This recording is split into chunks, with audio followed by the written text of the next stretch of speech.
Durante a sua gestão na Faculdade de Educação, muitas foram as suas conquistas. Dentre todas elas, quais você destacaria e por quê? Bom, minha gestão como diretor titular foi de 1980 a 84. Mas eu fui diretor associado do professor Antônio Baniz de Rezende no período de 1976 a 80. Eu entrei na faculdade em 1974. Vai fazer 50 anos daqui a 2 anos, não? Era tudo muito diferente, a faculdade era muito pequena quando eu cheguei, havia, se não me engano, 18 professores, apenas 3 doutores, e houve um esforço de colocar em cargos administrativos pessoas que já houvessem concluído o doutorado, para que os demais não precisassem desperdiçar tempo em atividades de gestão administrativa. Então, foi por essa razão que eu vinha a ser indicado como diretor associado do professor Rezende, que era um dos outros que tinha doutorado completo, e, na sequência, fui eleito, né? Fui o primeiro diretor eleito na Faculdade de Educação, porque o professor Rezende certamente falará disso, ele instituiu o Conselho Interdepartamental, o colegiado que veio a se tornar a congregação. Então, no final do mandato dele, ele promoveu o que era para ser uma consulta ao colegiado, e o meu nome foi indicado em primeiro lugar com unanimidade dos 19 votos, e eu acabei sendo escolhido diretor, tomei posse em abril de 1980. Falar de conquistas é meio complicado, né? Há coisas que me marcaram como pessoa, como professor, e são essas que eu vou destacar. Em primeiro lugar, eu diria, foi o fato, que não é mérito meu, é mérito do professor Rezende, de ter sido o primeiro diretor eleito. Isso teve que ser ratificado pela reitoria, mas a reitoria daquela época aceitou tranquilamente a indicação do então colegiado da Faculdade de Educação. Isso é um fato que muito me orgulha, porque os 2 diretores anteriores foram escolhidos unilateralmente pelo reitor da época. Né? O segundo fato que me causa uma alegria lembrar foi que foi na minha gestão que foi consubstanciada, confirmada, concluída a contratação do professor Paulo Freire. O nome dele havia sido indicado no final da gestão do professor Rezende, mas ficou engavetado pela reitoria por um bom tempo.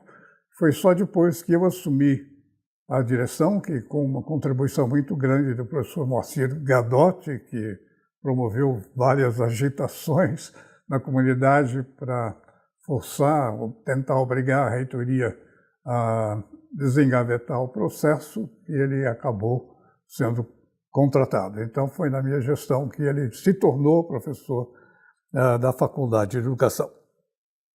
O terceiro fato é mais complicado, né? Foi a crise de 1981.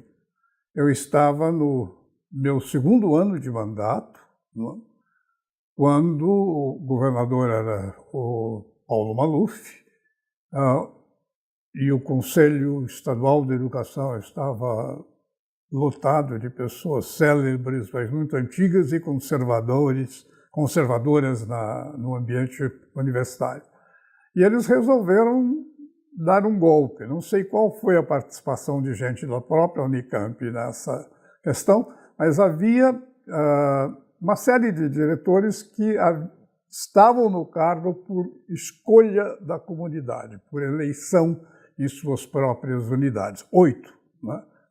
E esses 8, num dia de sábado, sem a gente esperar, foram exonerados do cargo de diretor por não serem professores titulares concursados. Éramos todos professores titulares dentro de um processo que a universidade havia instituído, dado o fato que ela não estava ainda totalmente consolidada. Mas, naquele momento, argumentou-se que o Estatuto da Universidade, que era uma cópia do Estatuto da USP, exigia que fosse professor titular concursado. Então, fomos exonerados 8 diretores da noite para o dia, num diário oficial de sábado. Isso gerou uma conturbação, porque, ato contínuo, eles nomearam 8 substitutos, gente de fora da Unicamp, porque não havia nenhum professor titular concursado na Unicamp.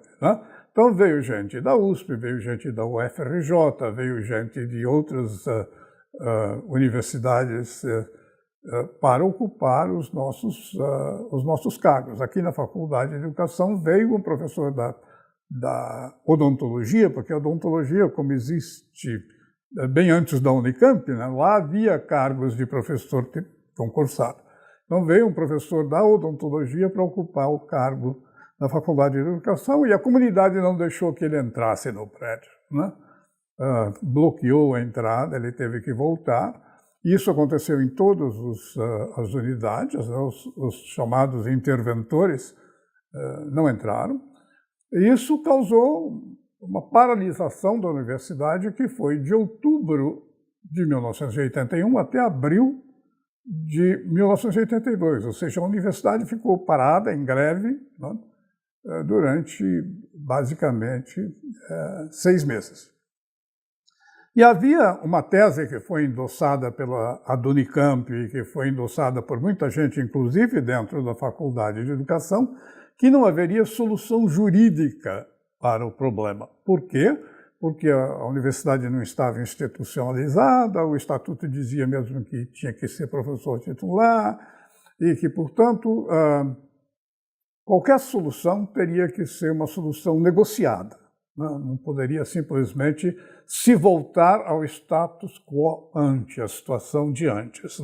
Teria que se negociar. E numa negociação tem que se ceder, cada um cede uma coisa e no fim se compõe. E o que a Unicamp e um grupo significativo de pessoas na universidade e até dentro da Faculdade de Educação propôs é que o que se cedesse fosse o nosso retorno ao cargo.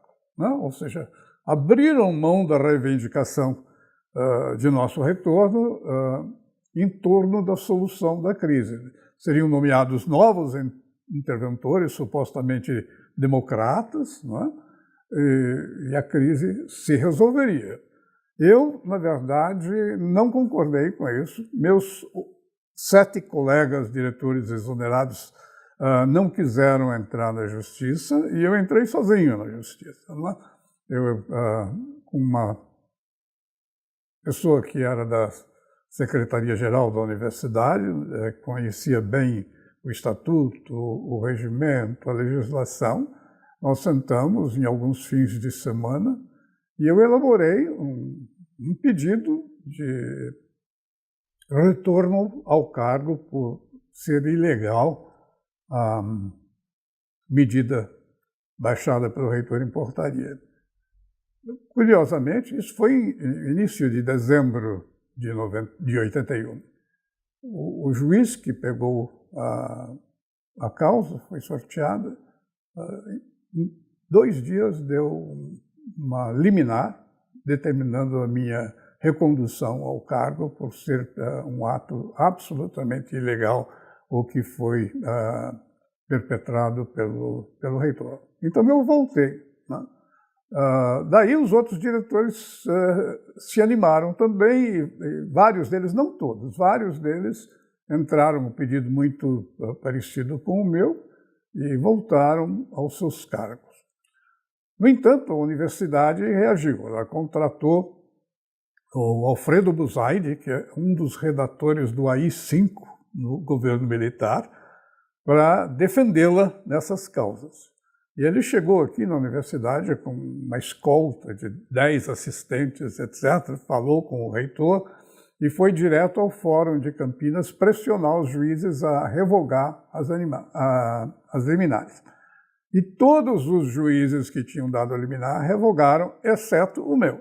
Né? O meu era um juiz jovem, Álvaro Erix Ferreira, faleceu, fiquei sabendo há algum tempo, faleceu novo, mas ele se recusou e apressou sua sentença e deu uma sentença de primeira instância determinando a recondução e criticando severamente a administração da universidade por esse ato. Né? A universidade recorreu e o processo estava no Tribunal de Justiça em São Paulo. Né? Eu tinha já recebido informação de que a Procuradoria tinha se pronunciado a favor da manutenção da sentença de primeira instância, quando foi chamada a uma reunião de urgência do Conselho Diretor para escolher um novo reitor, porque o antigo estava com seu mandato por expirar. Isso foi feito numa correria. Eles mudaram todos os 6, então havia 6 representantes do governo do estado, todos foram mudados para botar gente que ia votar conforme estava combinado. E nessa eleição eu fui o único dos exonerados a participar porque eu estava com um liminar. Né? Fiz todos os meus protestos, mas todos eles nenhum deles foi considerado. E foi escolhido primeiro na lista o professor José Aristodemo Pinotti, meu colega da Faculdade de Medicina, de quem depois eu me tornei amigo e trabalhei com ele em várias ocasiões. E em reunião com ele e os diretores exonerados foi solucionada a crise, nós voltamos para o cargo, foi tornada sem efeito a medida do reitor anterior, e uma série de coisas, né, que foram realizadas que tornaram aceitável essa proposta de uma solução negociada. Mas o que para mim representa uma conquista foi o fato de que ninguém acreditava numa solução jurídica e eu encarei sozinho, né, pagando com o meu dinheiro os custos de advogado. Entrei na justiça e ganhei. No dia seguinte a liminar, eu apareci na primeira página do Correio Popular e do Diário do Povo. Né? Foi notícia célebre, porque a universidade estava parada sempre. Então, isso para mim, eu sei que eu me passei de 2 minutos só nessa questão, mas isso para mim talvez seja a maior conquista, a maior realização. Houve também uma série de coisas que são lembranças muito gratas. Eu fui escolhido, depois desse entreveiro todo, presidente da Comissão de Orçamento e Patrimônio do Conselho Diretor, que é hoje o Conselho Universitário. E essa comissão era realmente um abacaxi, porque nós tínhamos uma administração na época totalmente secretiva, né? Tudo era segredo, ninguém podia saber nada, e havia gastos volumosos com ônibus da Insatur. Naquela época, todo professor, funcionário e aluno tinha um ônibus particular fretado para trazê-lo para a Unicamp. Né? E nunca foi feita licitação para isso. Né? Então, havia 60, 70 ônibus da Insatur que passavam o dia aqui na Unicamp para retornar de tarde. Então, e ninguém sabia exatamente os termos do contrato, quanto se pagava. Né? Então, a primeira coisa que eu mexi foi nisso, deu um bafafá geral, né?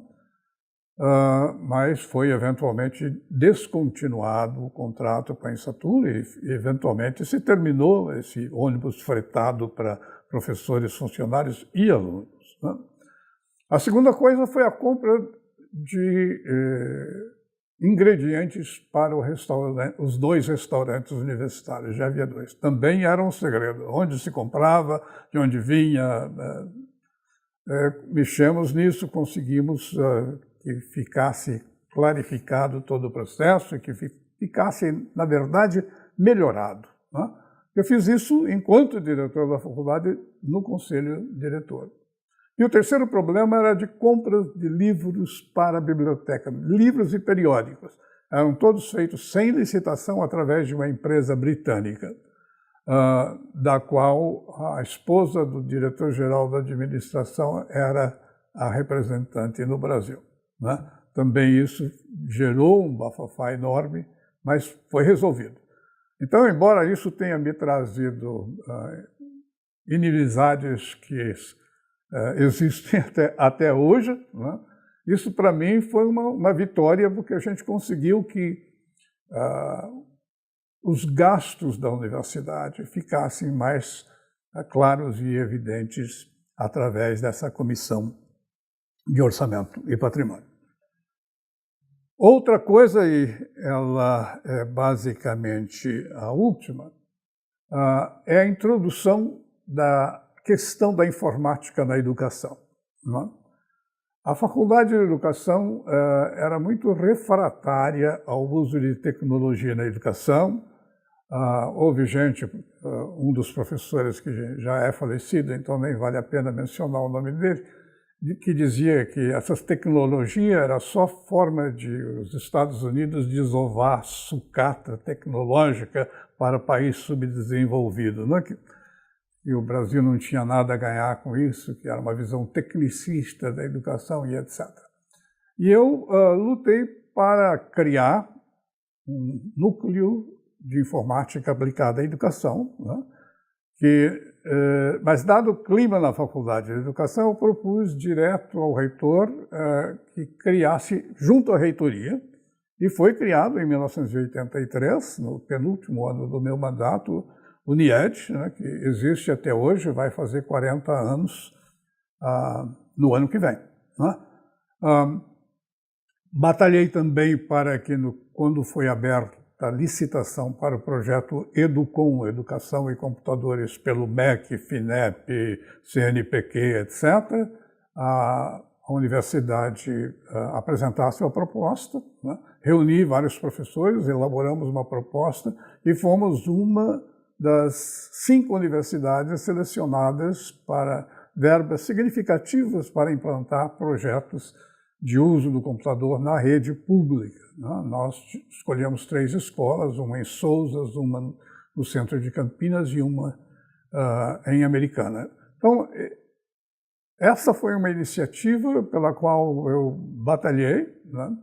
E tem resultados que estão aí até hoje. O NIED continua firme, fazendo um trabalho bastante significativo. Professor, dentre os maiores desafios enfrentados na sua gestão, quais os principais aprendizados que gostaria de deixar registrado para as próximas gerações de diretores da Faculdade de Educação da Unicamp? Eu acredito que o maior desafio tenha sido o fato de que, primeiro, eu era relativamente novo, né? Eu tinha 33 anos quando me tornei diretor associado e 37 quando me tornei diretor. E nunca tinha exercido função ou cargo administrativo em nenhum lugar antes. Então, era simplesmente professor e fui chamado a exercer um cargo administrativo importante, até certo ponto complicado, para o qual eu não tinha nenhuma experiência e nenhuma formação. Então, esse foi, eu acho, o melhor desafio. Em retrospectiva, eu olhando, faria muitas coisas diferentes. Eu creio que no início era relativamente ingênuo a respeito das lutas políticas que se travam nos bastidores. O fato de eu ter assumido a direção com um voto unânime do colegiado me fez ficar com a impressão de que eu teria o apoio da comunidade sem maiores problemas, né? Porque eu estava representando aquela comunidade. Mas não, nas primeiras dificuldades, a comunidade já se mostrou rachada, alguns apoiando, alguns criticando, às vezes até fortemente. E eu, no início, não estava preparado por isso, mas eu aprendi rápido. Então, acho que o maior aprendizado meu foi de que a gente não pode contar com apoios que imagina ter, porque eles colaboraram para a sua escolha, em que quase qualquer problema que surja vai haver 2 ou 3 ou 4 facções, e elas vão brigar entre si e vão pressionar você para assumir uma posição coerente com a delas e assim por diante. Então, eu passei 4 anos de grande aprendizado meu, mas não foi um aprendizado fácil nem agradável. Por isso, havia uma pergunta sobre se eu tenho saudade. Não tenho nenhuma. Não é? Quando eu saí da direção em 1984, eu me senti aliviado por estar livre daquela incumbência. Professor, qual o seu conselho para os próximos docentes que se tornarem diretores da Faculdade de Educação da Unicamp? Eu, por natureza, não sou de dar conselho, né? Não gosto de dar nem de receber. E acho que, nesse caso em particular, é muito difícil, porque eu vivi a direção da faculdade numa época muito diferente. Né? A faculdade era pequena, o ambiente ainda era muito autoritário, as pessoas que representavam facções politicamente mais radicais estavam no armário, né? Elas não se declaravam, então a gente nunca sabia se a pessoa era dessa ou daquela linha, ou dessa ou daquela posição política.